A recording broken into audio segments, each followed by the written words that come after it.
everybody. I'm excited to be here. I thank Sasha for inviting me to be here. Years ago when I used to work at Hopkins, I'll never forget, my boss would say to me, Rose, I can't do this presentation tonight, so you have to step in my place. I was the assistant director of multicultural student affairs, and I go, that's just a title, Ralph. I don't stand in front of people. I'm not a talker. I'm nervous. I can't do it. And he would say things like, but you have to, because my son, I just got a call. My son is at the emergency room because of an asthma attack. I said, well, you need to get somebody else because I can't do it.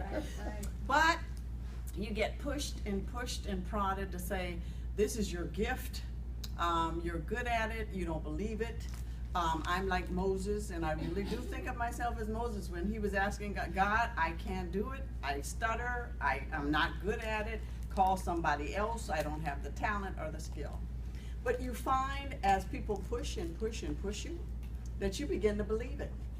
And you wake up, you dream, and the dream comes true, and you find yourself in circumstances that you say, wow, is this really me? But when there is something that is important to you to do, that dream becomes the reality. And so all of us in this room have desires, have interests. And so you end up being called to do something. For me, it was called Changing Destinations, Journey to Excellence. I worked most of my life with youth, mostly college students. First at the College of Charleston in South Carolina, where I'm from, Charleston, South Carolina.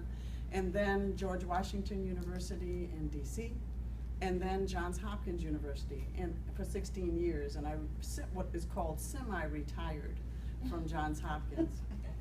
And honestly, by the time I left, I was more than glad to go, because I just kept seeing young people more and more come to the university less prepared socially, less social skills. You had to teach students how to interview, which we didn't have to do when I first got there in the office.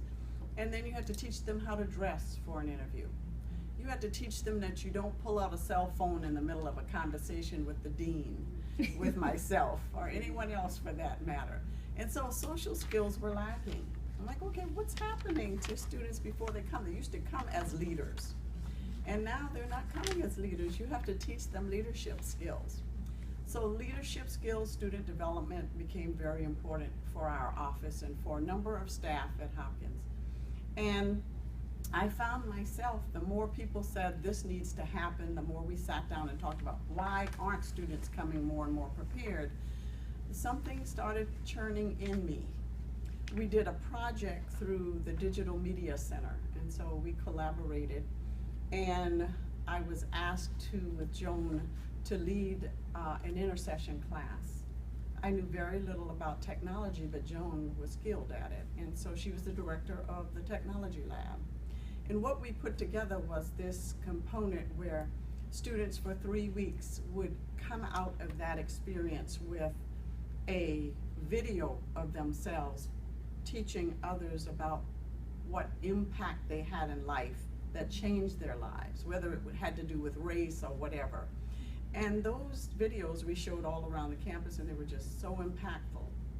So to me, I learned through that experience more and more that students were definitely a part of my life.